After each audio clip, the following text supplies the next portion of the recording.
Hey everyone, welcome back to the channel, which is all about income-oriented investing, how to generate passive income from a diversified portfolio of high-yield funds to reach financial independence as quickly as possible. Just wanted to make a quick video today covering the HDIV changes. So HDIV, of course, it's one of our favorite. It's actually the OG, the first ever all-in-one covered call ETF. Of course, I'm talking about the Hamilton Enhanced Multi-Sector Covered Call ETF, stock symbol HDIV. It is Canadian listed.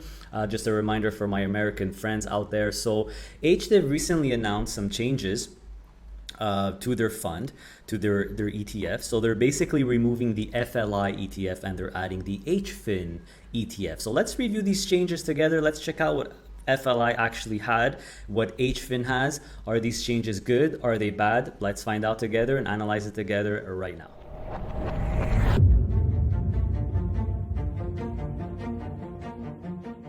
All right, everyone. So as usual, always get your news, always get your facts on the fund's official website. So I am on Hamilton ETF's website and we're looking at HDIV here. So if you scroll down, you actually see the press release or the news article right here under Insights. So you click on this and we'll get the article, and basically this article just describes their change and tries to justify it. So let's read it together here. So we have decided to sell the to add the Hamilton Enhanced Canadian Financials ETF HFIN. So that's what they added, and they got rid of the FLI ETF, which is the US and Canada Life Co Income ETF. From CI Covered Call ETF. So HFIN has 50% Canadian banks and 50% Canadian insurers and other, while FLI is 100% life insurance, right? 70%. It's actually mostly in the US, FLI. We'll see that in a second, by the way. We'll check out both ETFs in detail here. So what they say is, therefore, making this change, we will be removing US life insurance companies in favor of a little bit more Canadian banks and other Canadian financials, including insurers and Brookfield Asset Management, which is very, very big in Canada here. So let's check out this table here so we could actually see. So the yield on HFIN is 6.9 and it's 7 on FLI. So it's pretty much neck and neck. But the big difference here, or the big advantage, is that since HFIN is managed by Hamilton ETFs, there's no management fee to pay, right? So when they add their own fund in their own fund, they're not going to charge an additional management fee. So huge advantage, because FLI's management fee is actually pretty big, a little bit more higher than the standard 0.65 around for covered call ETF. And for a very simple covered call ETF, I found it was high at 0.75 or 75 basis points. But the MER 96 here, 96 basis points, whereas the MER with HFIN is just at 0.07. Simply because you're just paying the administrative costs, no management fee or anything like that. Also, you're getting more holdings, and here you could see the breakdown. Hopefully it's not too small. Let me make it a bit bigger here. So HFIN has 50% exposure to the Canadian banks and 50% exposure to Canadian life insurance companies / other, that other being Brookfield Asset Management. Whereas FLI is all life insurance, right? It's 70% US insurance companies and 30% Canadian companies, which we'll see in a second. So their explanation is pretty straightforward. So early in the rate cycle, insurance generally and FLI performed very well relative to the banks. However, over the long term, the Canadian banks have benefited from material outperformance versus the US life insurers. Of course, I mean, they're just saying that the Canadian banks outperforms US life insurance companies over time. Canadian banks are pretty much the best asset class in Canada, the best stocks in Canada, if you ask me. And given that Canadian banks have fallen over 20% and now trade at 8.7x forward earnings, we believe this adjustment is timely. So I completely agree with it. Don't forget, guys, Hamilton ETFs, financial sector specialists, these guys know in and out the financial stocks. So if they're saying it's undervalued, that means they're undervalued. So one thing to note is that, and we'll see this in a second, HFIN is actually not a covered call ETF. It offers enhanced yield because it's leveraged 25%, but there's no covered calls on it. So that's why the yield is not super astronomical. But this is actually a pretty cool change, because now this ETF, if we look at the holdings here after the change, so here you see the HFIN at 15%. It's actually pretty cool, because now, there's a little bit of growth potential. There's more growth potential now because HFIN is not a covered call ETF. So if any of you were ever worried that, this is all covered call ETF and there might not be that much growth, well, this pretty much seals the deal and changes the game here. So very, very interesting. I think it's a really, really good change. My biggest, thing that I see in terms of advantages is the management fee. About the same yield. Now there's more growth potential, more Canadian banks, which is exactly what you want. In Canada, it's the best product, in my opinion, the best type of stocks. So, strong distributions, reduction in fees, increased Canadian bank exposure.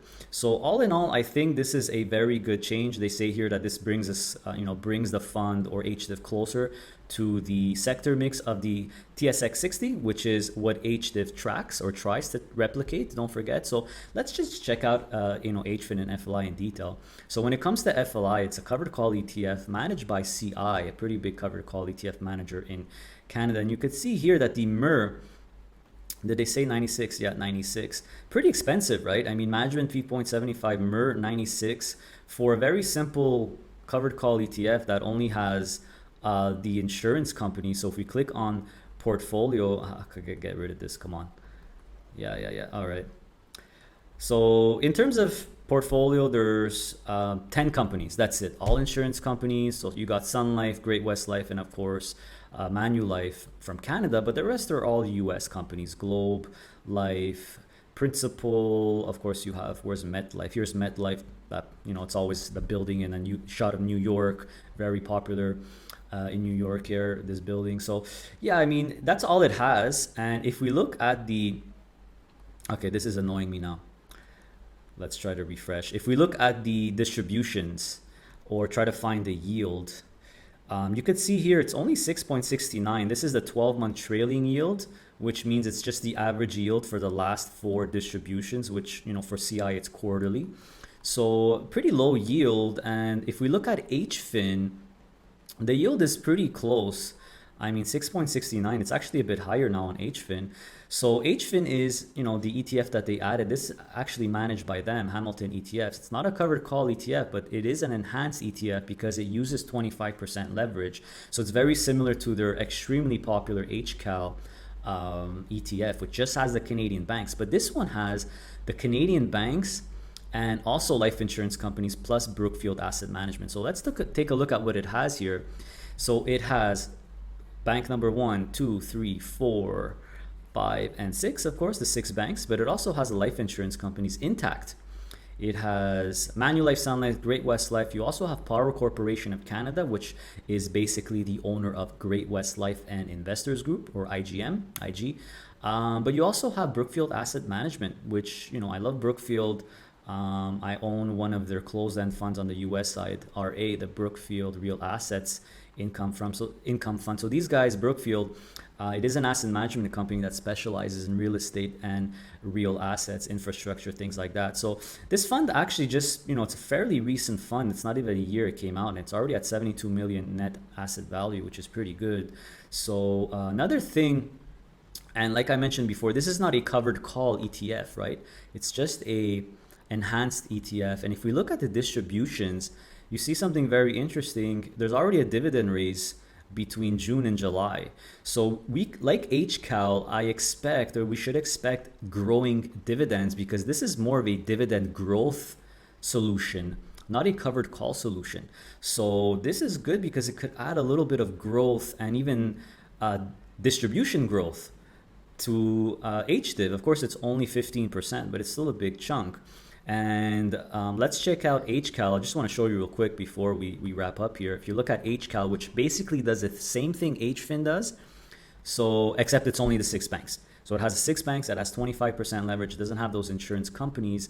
And this, by the way, was the top performing Canadian banks ETF. And as you could see throughout the time here, there's nice increasing dividends. So this is what I'm going to expect from HFIN as well. So all in all, everyone, I think that these changes are good. Obviously, they made recent changes to HYLD. Make sure to check out that video if you haven't seen it yet, which I also applaud. So I also applaud these changes. This just proves to me that Hamilton ETFs are trustworthy. They're a good manager. They're always looking for ways to make the fund better. So in this case, we're getting a big reduction in management fee we're getting about the same yield, but now we're getting a little bit of growth potential as well. So I applaud Hamilton. You guys know that this is one of my favorite fund managers. I own HDIV, I own HYLD, and yeah, very, very strong fund. The first ever all-in-one covered call ETF. So I can't wait to see if there's any more changes that are going to come up. Obviously, if you're subscribed to my channel, I will make videos on these, because these are, you know, what I refer to as core or foundation income oriented ETFs. I'm talking about the HYLD and HDIV. So don't forget that they complement each other nicely, because HYLD focuses more on the US market and HDIV a little bit more on the Canadian market. So all in all, great changes. I applaud them, and I can't wait to see the performance of HDIV over the next number of years. Thank you so much for watching, everyone. I really appreciate it. Don't forget to hit that thumbs up button, that like button, and make sure you're subscribed not to miss out on my future content. Of course, hit that little bell next to the subscribe button so you're notified for any new content that comes out. Also, make sure to visit our website, passiveincomeinvesting.ca. That's where you could purchase my digital product, the Ultimate DIY Investing Package, which is on version 4 right now. It comes with lifetime updates, so you only have to buy it once, which is awesome. So this is a companion tool. It's a reference tool that will help you build your own portfolio according to your needs and goals. And it covers both the Canadian and American and US stock markets. So make sure to check it out. I have a video explaining from A to Z exactly what the product is. I showcase it, so there's no surprises. If you're interested, make sure to check out that video. Also, right there on my website, on the homepage, I do offer a one-on-one coaching session with me. So this is a 1-hour Zoom call with yours truly for in case you need personalized help. I'll answer all your questions and I'll help you best I can. Just remember, I'm not a licensed financial planner or financial advisor. These are just going to be friendly conversation, right? It's just going to be my opinions. But if ever you're looking for that personalized touch, that personalized help, you could book a one-on-one with me. Make sure to check out the message on top of that calendar. That will give you a status of my bookings for that month. Also, we do have a Facebook group, great Facebook group, over 12,000 members. So make sure to join our community. The group is called Passive Income Investing, a nice Facebook group where everyone is sharing their thoughts and opinions and sharing their experiences. So it's a really nice group. We make sure to stay on top of the scam and the spams, and we delete those right away. So make sure to join our Facebook group. If ever you want something more personalized with us, you could follow us on Instagram. That's where we post more personal things on our adventures here in Panama. So follow us on Instagram if you want. And how do I always leave you? Continue to stay safe, continue to stay healthy, and of course, stay passive. See you next time.